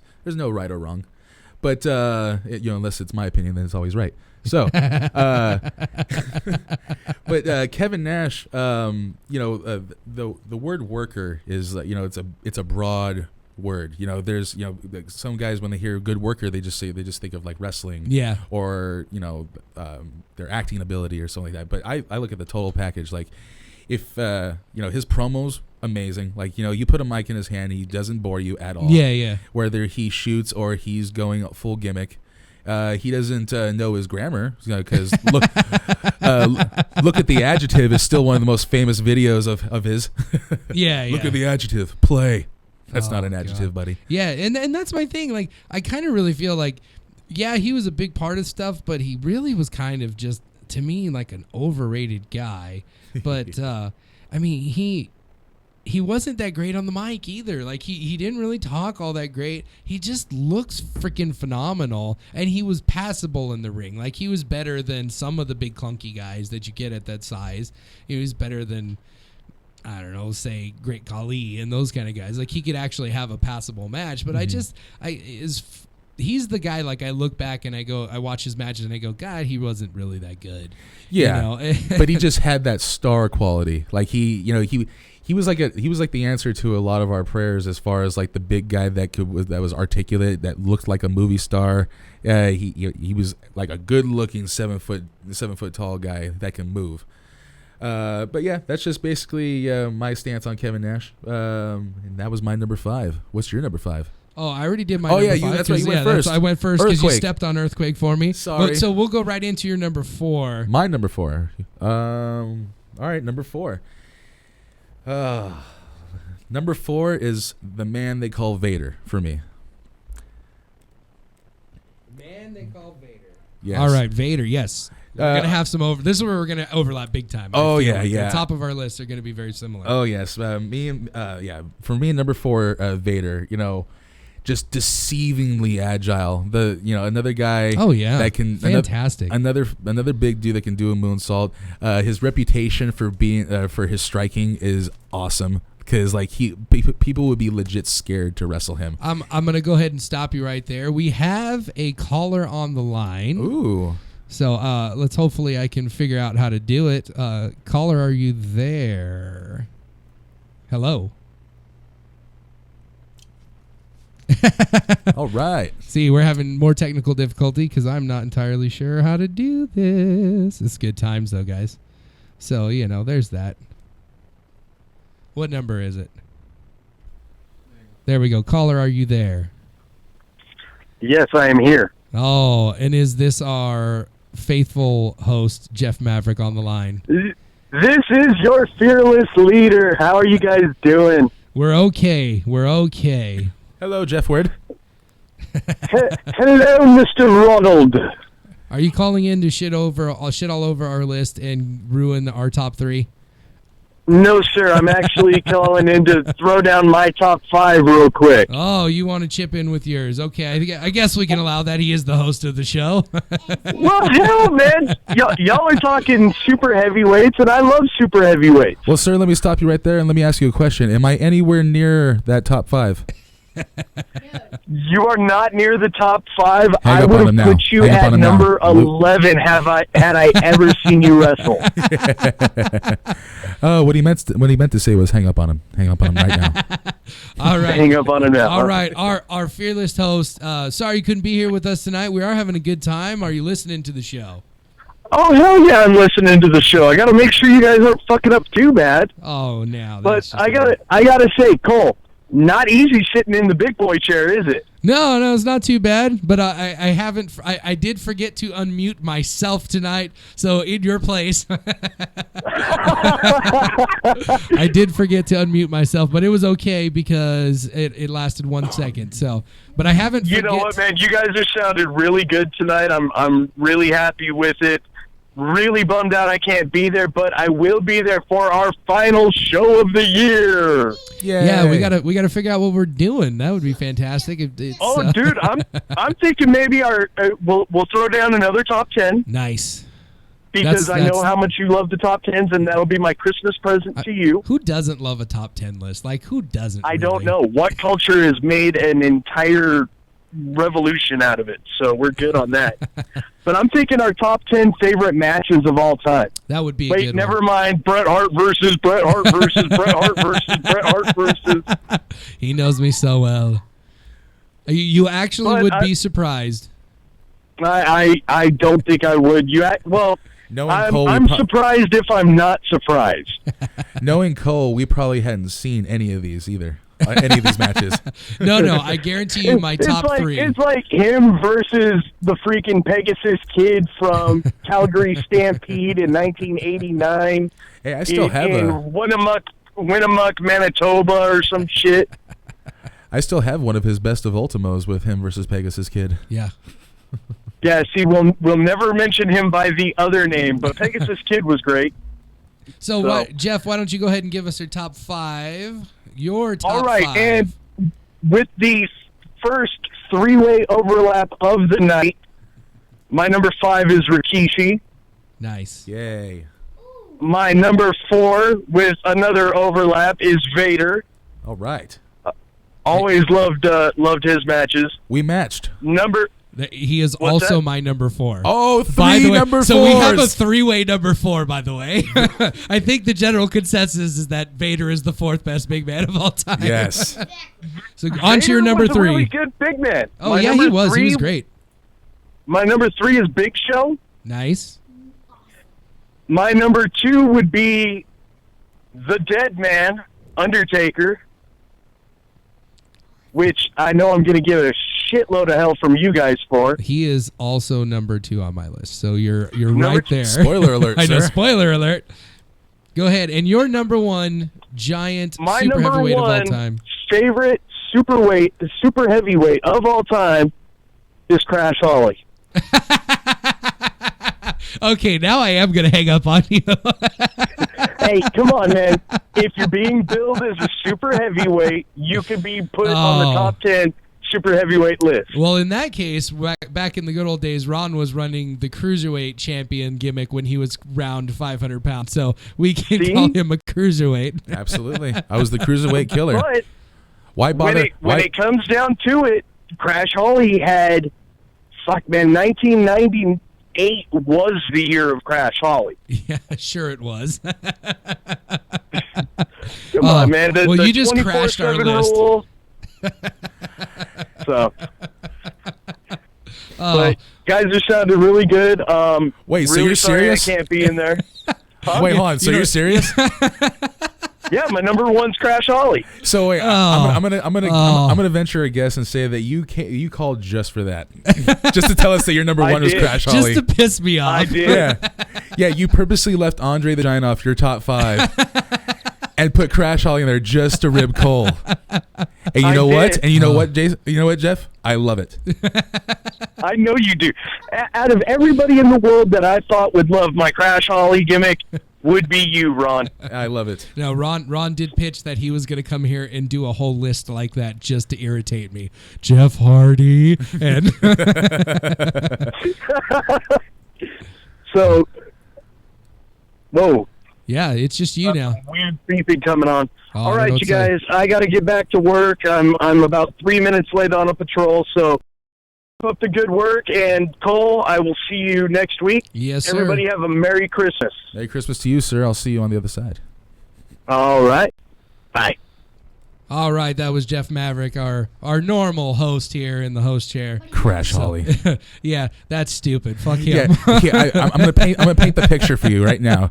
He's just sitting in his car. He's like, dude, if I call and just say that my favorite super heavyweight is Crash Holly, he'd be so pissed. I need to come up with a 4 real quick. He's like, I'm gonna crash this top 10 list. But yeah, so all of our number 4 was Vader, though. That's pretty awesome. That's awesome. I think his list is garbage because Crash Holly doesn't count, and he's disqualified from making lists, I think. Oh, buddy. But yeah, Vader was my number 4 as well. Excellent. And I mean, from the mask and just the legitimacy of looking at Vader, he was a legitimate college football star. He was a good football player, and so that's where the athleticism comes from. And for him, he was just huge. Oh, he was huge. His And time in Japan. Yeah. Oh my Yeah, gosh. watch his Japanese stuff. It's fantastic. Yeah. But that's going to bring us to our number 3 spot on the list. Who is your number 3? Number 3 is where the arguments will start. Maybe. Oh, I'm quite certain because I want to say you and I have had this argument already, but my number 3 is Mr. the Giant. First name Andre, Andre.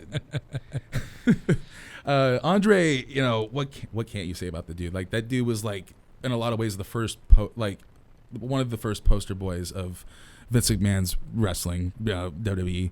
You know, you got San Martino, and then he was like the antagonist, Andre. Like he was like the, like, what's that?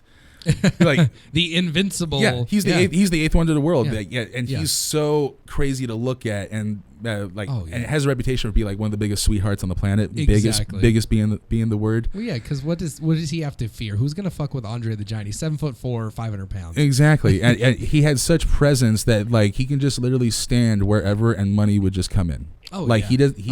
That is one guy that literally didn't have to do anything. He could just stand there, pose for pictures, and just that it would sell a WrestleMania. But he didn't. When he first started in wrestling, he was like throwing drop kicks and jumping off the ropes, and it's unfortunate that his disease really knocked out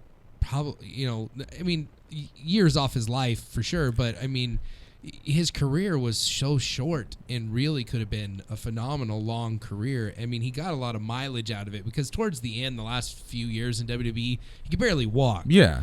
You know, but he was out there putting out for Ultimate Warrior and Jake and all these guys, and still putting on a good show, even though he could barely walk. Like you see him walking around the ring, like hand on the apron, walking in. It was a struggle. Yeah. That's something that people don't really take into consideration too when they compare like the giant wrestlers versus the cruiserweights, where these guys are fighting their health while they're performing. You know, because giantism is a disease. You know, it's not necessarily that guy's huge. No, he's dealing with something at the same time. Andre had like twice as many teeth as a normal human being. I mean, it was just. I mean, really, he had gigantism. He was a freak of nature, literally. Yeah. But I mean, Andre the Giant. Anytime Andre the Giant comes up, it puts me in my happy place because the Andre the Giant stories are the best things ever. Oh yeah. And I think I've told the one on air about him shitting in the bed in Japan and then wiping his ass on the curtains. But another one of my favorite Andre the Giant stories was when the Rocker, Shawn Michaels and Marty Jannetty, first went to WWE. Bless you, Violet. When they first went to WWE,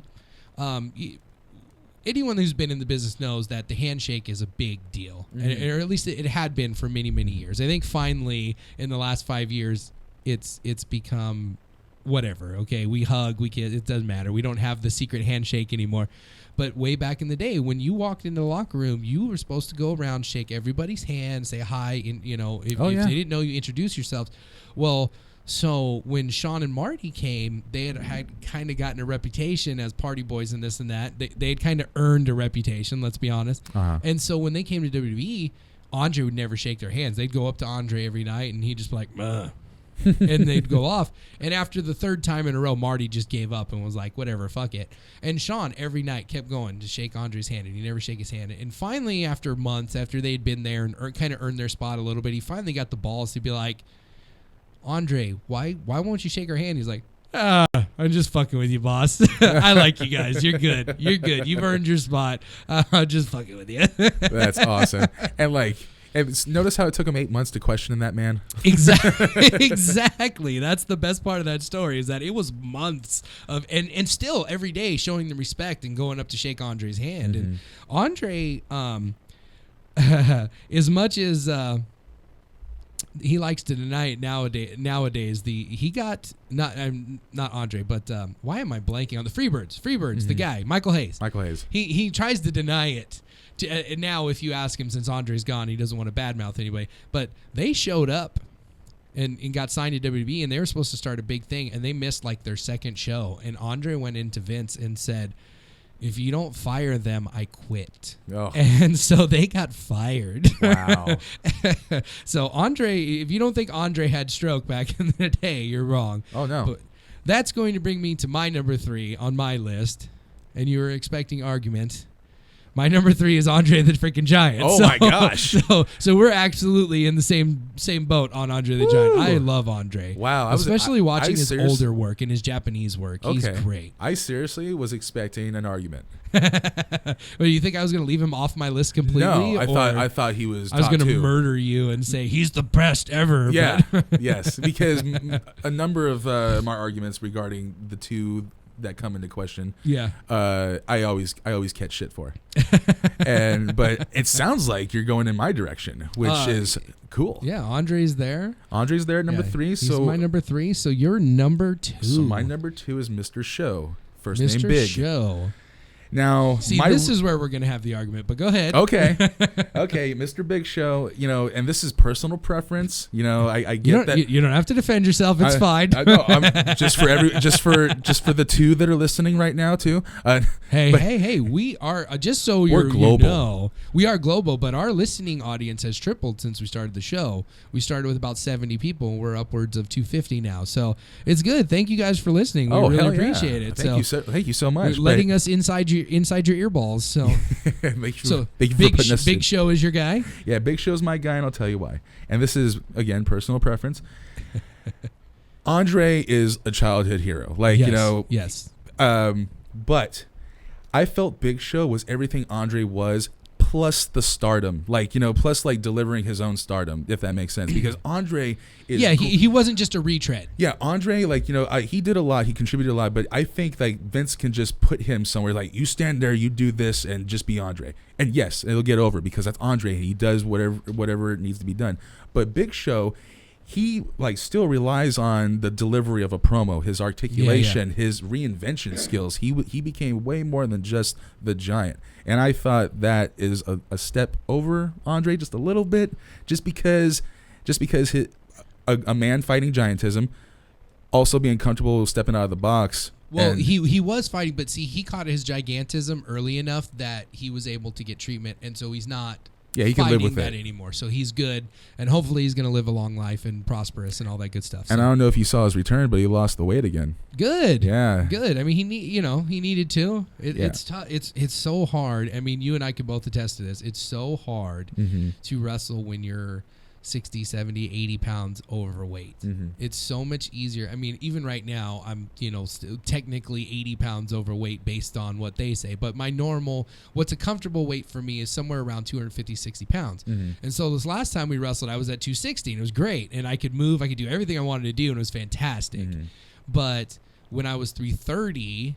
when I basically stopped wrestling, it was hard. Yeah. It was hard. I can't even imagine being 550 pounds and trying to wrestle and being in quote unquote ring shape too. It's still even hard. Exactly. It's still even hard with that. Well, because even at 260, once we started rolling around again for the first time in probably 4 or 5 years that I had been in a ring, it was like, oh man, I'm 30 now. This is not the same thing as when I was 18. No. It's a little tough. These bumps hurt. I have these lightning bolts going up my back when I do my leg drop, and I got this other stuff going on. It's a little weird. But I mean, I understand what you're saying about Big Show. This is where Big Show is not on my top 10 list. Whoa. So because I understand what you're saying about how, as far as is his character, yeah, he was a little bit more articulate than Andre. Probably his in-ring work is a little more clean than Andre's, a little better than Andre's. But for me, I just see a guy who never tapped into his full potential. Like, he never got where he could have been because, for one reason or another, and I don't put it all on him. I put a lot of it on Vince McMahon because they let Chris Jericho beat him and Rey Mysterio beat him and everyone beat him. But to me, where the reason I have Andre so much higher than him is that Andre was the real deal gimmick. Like, they brought in Big Show, and yeah, he's a big dude, but they never acted like he was a big dude. They just acted like he was another wrestler and treated him like that. And it was like, okay, why should I give a shit? And I don't necessarily blame him for that, but no, he's a victim of bad booking. Yeah, for the level of glory that you should have been able to achieve with Big Show, because you did have a more athletic version of Andre the Giant. Oh yeah, and that's inarguable. And they just dropped the ball with him, and so he's not on my list because when he was coming into the ring doing Andre's thing, it was like, that time had passed, and we want to watch the smaller guys now. And like, it's not fair to hold that against him, but I am. Fuck him. So he was in that 2 or 3 guys. He was there with Nash on my list, where I'm like, I want to put these 2 guys in, but I kind of left them out mostly so I could mention Bruiser Brody and Baba, because I do love those guys, and I think their work is much better than Big Show and Nash's. And so, like, I want to talk, like, if people are listening who want to find out about wrestling, I want to broaden their horizons.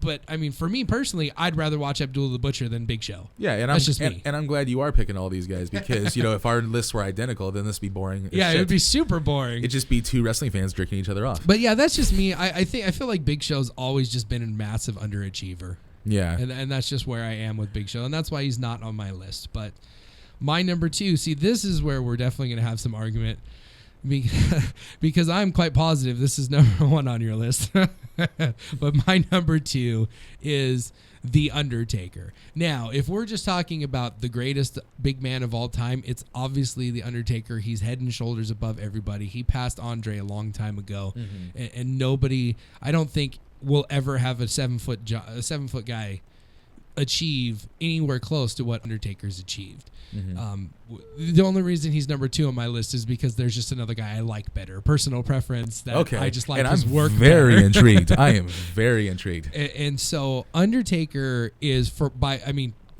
head and shoulders the greatest of all time, but we were just doing my personal top 10, so he's not on the list. But I mean, if you go back to Undertaker's career, you want to talk about reinventing yourself. Yes. And I mean, he did the Dead Man gimmick from right around just for WrestleMania 8. So we're talking about 1992. We bring in the Dead Man. And here we are in 2016, and he's still doing the Dead Man, but there was that good 4, 5, 6 years in the middle where he did the American Badass and he did other stuff.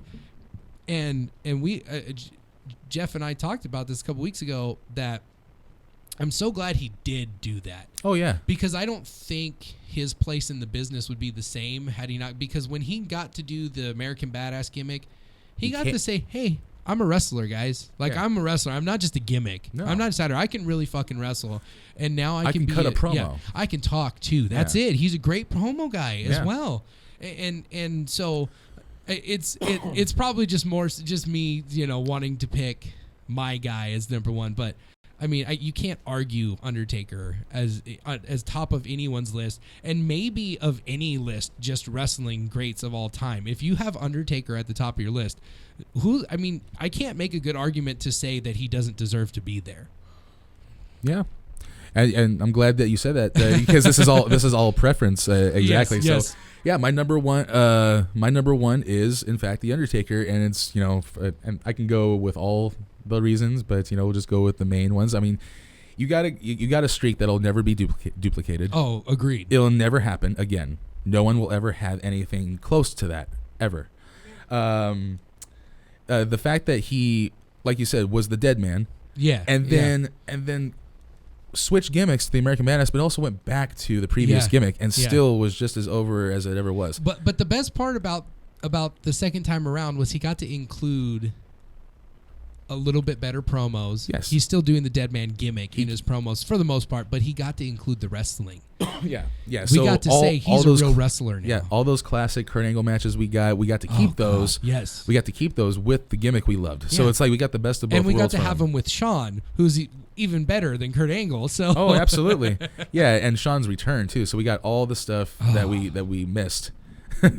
So yeah, Undertaker, big props to Undertaker. He's my number one for sure. So I want to hear your number one. Okay, now my number one. Now, obviously, he's not going to be number one on most people's list because Ron's like just scratching his head right now because we just talked about Andre the Giant and Vader and Undertaker and Rikishi. But this is my personal favorite big man of all time, and the guy who I kind of, if I could model myself after as a fat guy, this is absolutely the guy I would pick.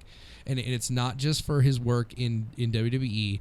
It's not for his stuff. It's definitely including his stuff in Japan because his stuff in Japan is fantastic. If you get a chance, he had some great matches with the Great Muta and Dr. Death and Vader and all those guys are. But his stuff in ECW for me revolutionized what a big man could be in this business. He changed what the business was for a big man. You could go out there and have these matches with Spike Dudley and Taz and Rob Van Dam, and you could bump for them, and you could suplex them, and you could come off the top rope. And my number one is Bam Bam Bigelow as far as super heavyweight wrestlers goes, because for my money, no one is a better worker at 400 plus pounds than Bam Bam, and his selling is incredible. I mean, just watch the match he had at the first King of the Ring with Bret Hart. I mean, Jesus Christ, just his stuff with Bret is incredible. Yeah, that's right, Bret Hart. If you're still listening, Jeff, that's right. Bam Bam's best stuff was with Bret Hart. But I mean, dude, the ECW stuff with Taz is just completely insane, off the chain. You know, it's funny. I'm laughing at myself for scratching my head because I could have sworn you said Bam Bam earlier in your list. Well, you brought it up, and I said we're going to have some crossover here, and I did mention it, so I think you might have just forgot. But I'm actually really happy that he's your number one. Really happy. Yeah, I probably would get a lot of argument with that. And if anyone, I was like, if this guy's going to go territorial or Japan on this one, he's got to at least have a WWE guy for the number one. Come on now.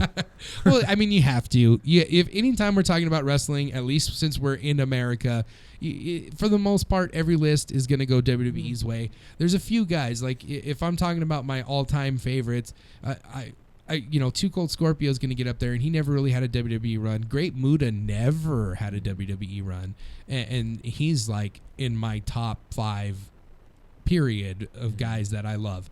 But we're approaching under 10 minutes. Do you want to go through the honorable mentions? Because I know we got a lot. Yes, so that's our top 10 list. You know, you can hit us up on Facebook or the Twitter and let us know. He'll find us. Heel Talk Radio and give us your list or tell us why we're idiots because we're running out of time. But there are a lot of guys I wanted to mention. The first one right off the top who gets forgotten because he was before everyone's time, but he was really a really great worker. And if you get a chance to watch his work, go watch Ernie the Cat Lad. He was the original 6'9" badass bad guy who was cool and had a little bit of work rate to him. I need to mention King Kong Bundy. Yes, he's also on my honorable list. He's on my honorable list. I mean, he main evented WrestleMania 2. He's a victim on Undertaker's streak list. Yes, he is. I liked his work in the $1 Million Corporation. I liked his work in Popeye. Yes. He had a couple. Man, I wish he could have been Kingpin. Yeah. One of the guys I'm surprised I thought he was going to make your list probably was Big Boss Man. He was right there, right on my next 3. I know, because when I became a fan of Big Boss Man, it was Corporation Big Boss Man. You guys, because I became a fan in '94. Okay. My first ever pay-per-view was Taker versus Taker, SummerSlam '94. That was my very first pay-per-view. So you missed like the stuff with the Mountie. Yeah, so I missed Boss Man, Demolition. The Twin Towers with Akeem / One Man Gang. I missed Demolition. That doesn't mean like after I got into the business, I didn't go back and study. Yes, I definitely watched Boss Man because I was told to. Well, why do you think the Around the world is based off the Boss Man Slam. Yes. There you go. Well, but his Japanese stuff is also really good. Yes. So if you get a chance to check that out too. I've only seen a handful, and just to touch on Boss Man real quick, when I did hear of him, he was way smaller. Oh like, yeah. When he came back in the jumpsuit, he was way smaller. Yeah, that's true. Yeah, if you saw Boss Man, just corporate Boss Man, you might not think of him as a super heavyweight. I but didn't. If you think he was as big as One Man Gang Akeem. Oh yeah. In that tag, I mean he's a huge dude. He was another guy they brought in to fight Hogan and do the whole thing.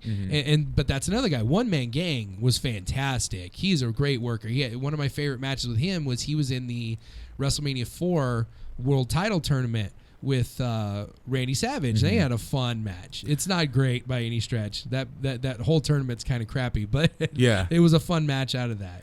Yeah, two guys. I'm gonna say the both of them just to be quick, but they were so gonna be on this list, but I thought better of it because of my list, of course. But the two guys I'm gonna say is Mark Henry and Matt Bloom, aka A-Train. Oh yeah, dude! I just met A-Train the other day, and I totally didn't even think of him for this list, and now I'm pissed because he is fantastic. Yeah, dude.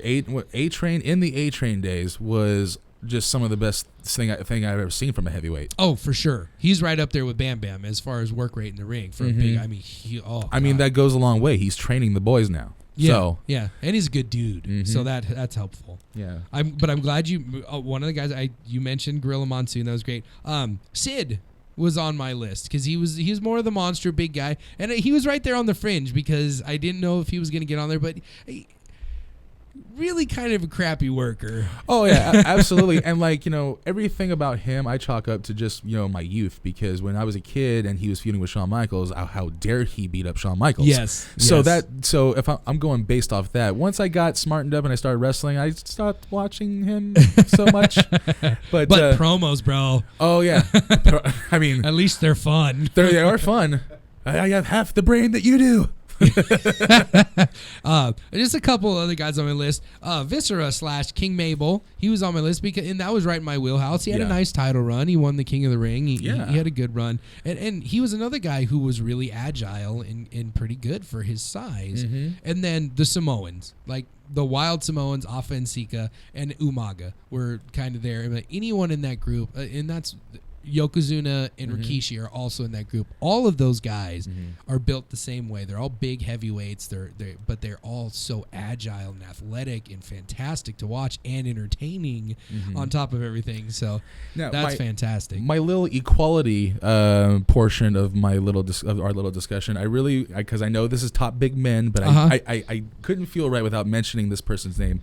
But Bull Nakano. Yes. No, she counts because I'm counting her because I almost want to put her in the top 10 just to have a big old swerve. But watching her work, she works like a big man. Like oh yeah, for sure. Her presence, everything is laid in, everything is well sold.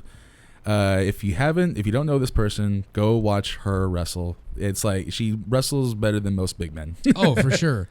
One other person I just wanted to mention, and he hasn't got the play yet, but I was really starting to like his work, was Brodus Clay. And I really hope he gets a run and they don't just give him a shitty gimmick because he can work. He's pretty damn good, and I'm hoping he gets a shot. But I think that just about wraps up our discussion this week. Oh, you got any more? I'm gonna give you one more. Go ahead. And I almost put him as number 10 just because we haven't seen much of him at all. But be on the lookout for this guy. You got the pun in. Kadunch. So I've been watching every week on Raw, and this heavyweight is gonna be something special. We haven't even scratched the surface on this dude yet. But this Braun Strowman guy, every week. He just makes my jaw drop.